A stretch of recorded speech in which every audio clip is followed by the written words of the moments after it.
Hello, and welcome everyone. This is Dr. Terrence Duncan. In today's lecture module, we're going to talk about the qualitative versus quantitative method selection process. Just a quick recap from the previous lecture modules. We talked about the background of the problem, where it consists of 700 to 1400 words. From there, we move to the problem statement, where you talk about the general and the specific problem that's encapsulated within 250 words. The purpose statement is where you first initially signal how you're going to conduct the study. So the purpose of this qualitative single case study is to explore blah blah blah. That's typically within the 300 word range, and that's where you're going to identify your research participants and the desired demographic region that you're going to conduct your survey. And then from there you will go to your research questions, where ideally you have three questions, probing questions, which are different from interview questions, that is relevant to the specific problem that you seek to study. Also, as a recap, just note that there are specific requirements. The first chapter, as well as all the other chapters, does require a level of specificity. So you want to make sure that you're very specific and concise as to what you're going to study and as to why. You want to maintain consistency throughout the entire dissertation process, not only just in chapter one, but remember the central themes that you're going to study within the problem statement will be consistent throughout your entire dissertation, whether it's 110 pages or 300 pages. And then finally, you want to provide clarity in your research approach. So you want to make sure that your particular approach towards conducting a study for your dissertation is very clear, it's concise, and it's validated by existing research out in the field. We looked at this before, discussing the research questions, but want to provide this again just to underscore what we talked about last time as far as qualitative and quantitative is concerned. Under the qualitative method, we look at more of the perceptions, the themes, the feelings, and ideas, whereas quantitative, you're looking at measurable variables, normally the independent variable. It's more data and analytically driven. You have predictable outcomes and relationship based. So how do you select the correct approach? You want to explore the reason or rationale associated with the phenomenon, which is associated with a qualitative method. Or you can look at how to measure or test your hypothesis. So you remember with the research questions, if you're doing a quantitative study, you should also have your hypothesis where you are testing for the statistical significance relative to that particular hypothesis.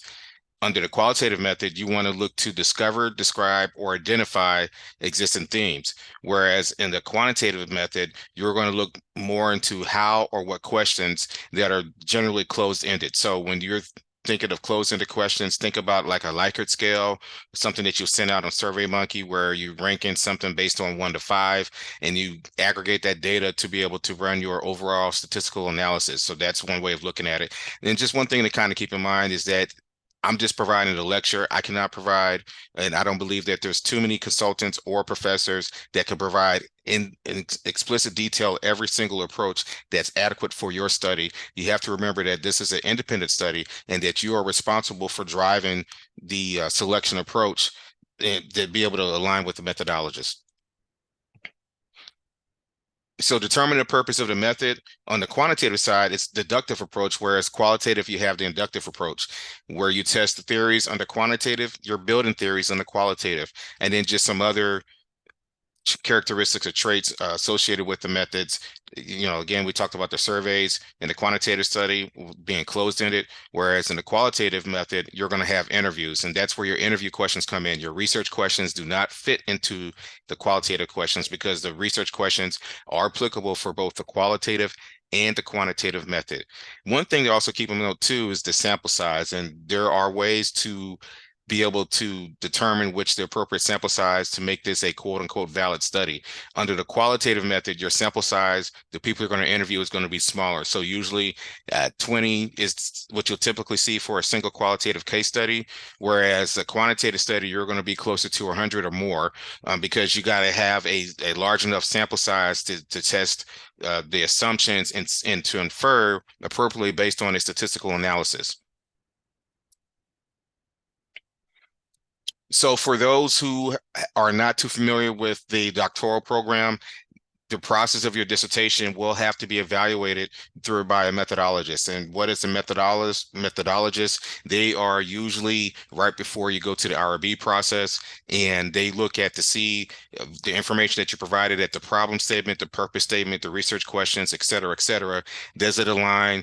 Does it have a level of alignment and suitable enough to conduct that type of study, right? So if you do have a qualitative method and you're providing a lot of quantitative terminology and things of that nature, whether your dissertation chair, your committee member misses it, it's the responsibility of the methodologist to ensure that everything that you're providing it does have some form of alignment. So how are you able to determine what's the appropriate method? You can often find them in books or in peer-reviewed journals. And if you are looking at peer-reviewed journals, you want to look at something that speaks specifically to either the qualitative or the quantitative method.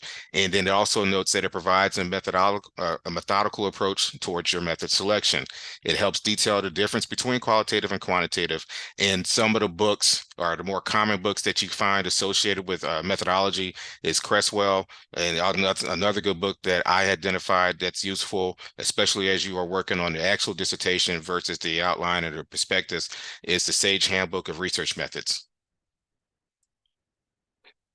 One thing that you've heard in my lecture videos is more so about qualitative versus quantitative, but not mixed methods. And why are we not talking about mixed methods? Well, it's really a combination of both methods, and it's very time intensive, and it's not conducive for most scholar practitioner leader students. So if you're in a hybrid model such as a DBA, DHA, EDD, mixed method is not that appropriate because of the fact that, you know, the students that want to become the candidates, they're more into a time capsule as far as when they're expected to finish the program.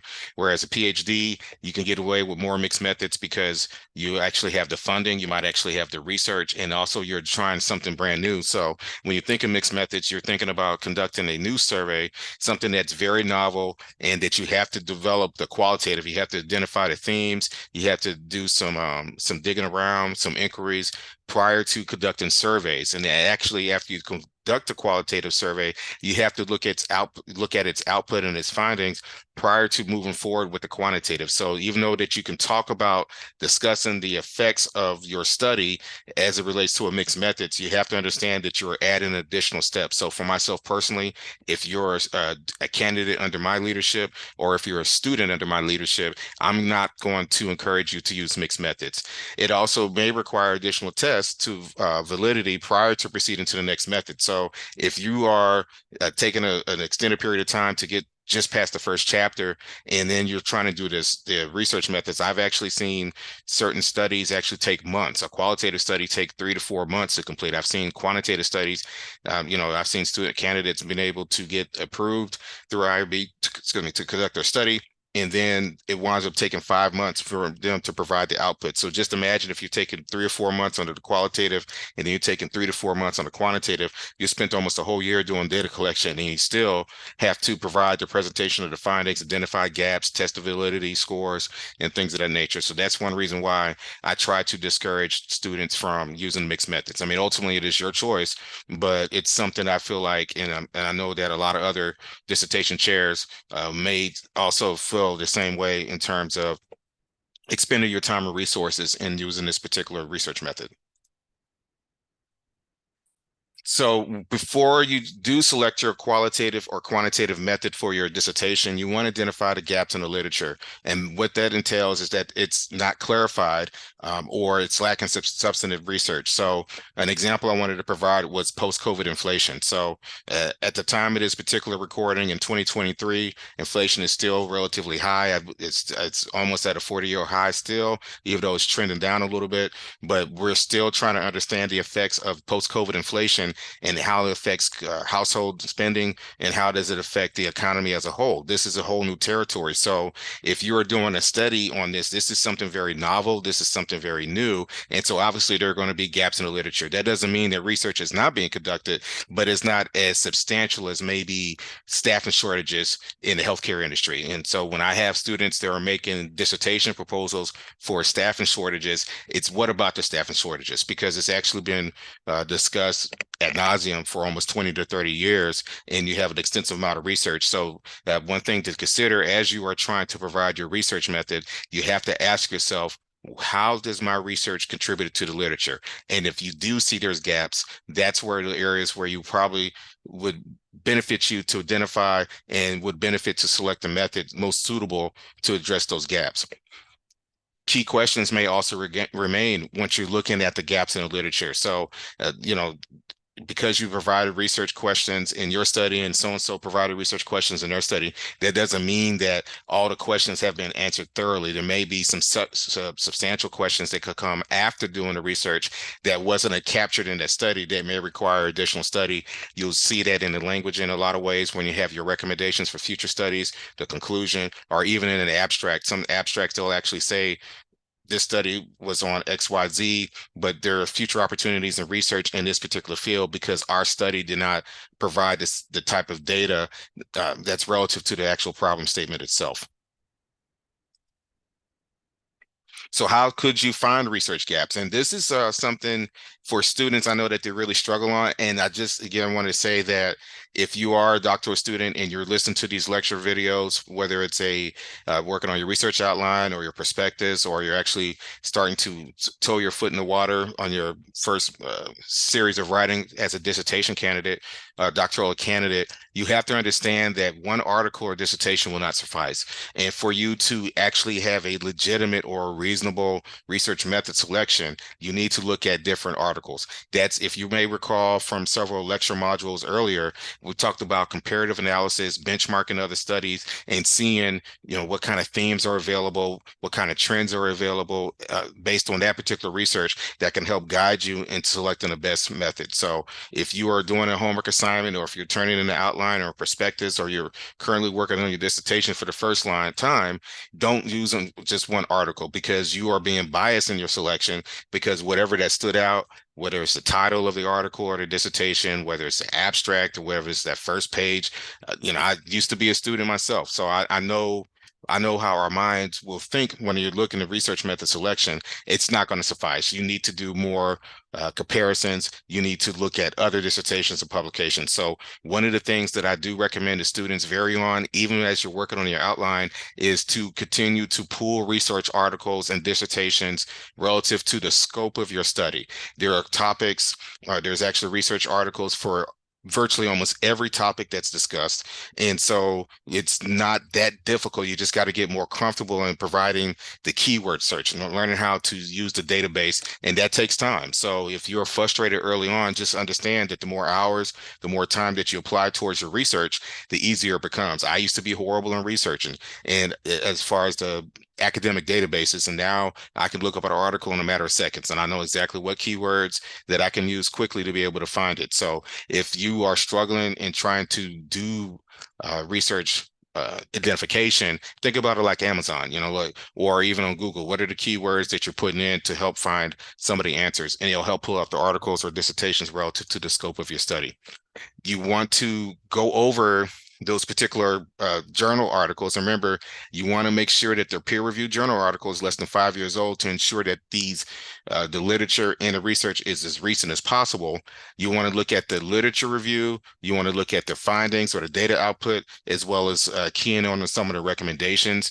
And then noted that the gap identification also enhances the alignment. So if you are able to identify those gaps by looking at multiple articles or multiple dissertations, or the combination of both, the chances are is that you will actually be able to create more alignment throughout the duration of your particular study.